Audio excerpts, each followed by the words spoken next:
नमस्कार मंडळी. आज आपण बनवतो खमंग अशी परवलची भाजी आणि ही भाजी खूप स्वादिष्ट लागते. त्यासाठी आपण इथे साधारण पाव किलो परवल घेतलेले आहेत.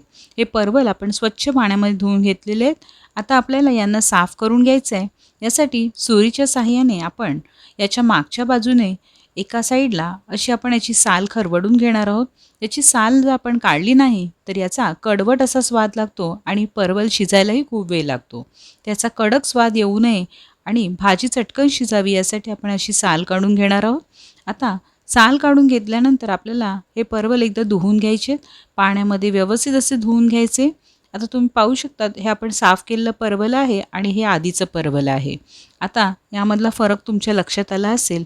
अशा प्रकारे आपल्याला परवल साफ करून घ्यायचं आहे. दोन्ही बाजूने त्याचं देठ आणि टोक कापून घ्यायचं आहे. त्याचे 2 तुकडे करून घ्यायचे आहेत. त्यानंतर उभ्या उभ्या अशा आपण त्याच्या काप करून घेणार आहोत.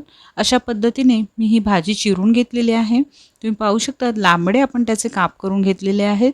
अशा प्रकारे भाजी चिरली की भाजी चटदेशी शिजते. आता आपण सर्व भाजी अशी साफ करून घेतलेली आहे. आता भाजीला आपण बाजूला ठेवून आपण पुढच्या कृतीला आता सुरुवात करणार आहोत. आता आपण काय करायचं, एका कढईमध्ये इथे मी मोहरीचं तेल घेतलेलं आहे, साधारण 1 मोठा चमचा. तुम्हाला हवं असेल तर तुम्ही रोजचं तेल तुमचं वापरू शकतात. आता इथे आपण पाव चमचा मोहरी यामध्ये घालून घेतलेली आहे. मोहरी आपली छान फोडणी तडतडली की यामध्ये पाव चमचा हिंग घालून घ्यायचं आहे. यावरती मोठा मी बारीक चिरलेला कांदा घालून घेतलेला आहे. व्यवस्थित कांदा आपल्याला ढवळून घ्यायचा आहे. कांदा नरम होण्याची वाट पाहायची आहे.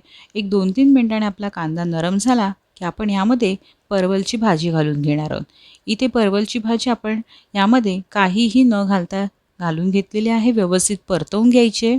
आता व्यवस्थित भाजी परतवून झाली की आपण साधारण 2 मिनिटानंतर यामध्ये हळद घालून घेणार आहोत. यावरती आपण 1 चमचा काश्मीरी लाल मिरची पावडर घातलेली आहे.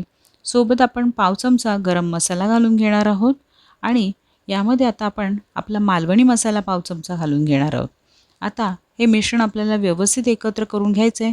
छान आपल्या भाजीला मसाला व्यवस्थित लागेल याची खबरदारी घ्या आणि छान आपली भाजी परतवून घ्या. आता इथे ही भाजी छान आळून छोटी होणार आहे, त्यामुळे आपण यामध्ये आता मीठ घालून घेणार आहोत. इथे मी चवीपुरतं मीठ घातलेलं आहे. सोबत आपण आता पाणी घालून घेणार आहोत.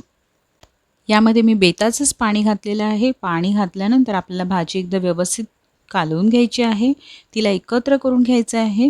आता भाजी आपली एकत्र झाली की यावरती आपण छान उकळी येण्याची वाट पाहायची. उकळी आल्यानंतर आपण हिला झाकण लावून हिला मंद गॅसवरती साधारण 15 मिनटं शिजवायला ठेवणार आहोत.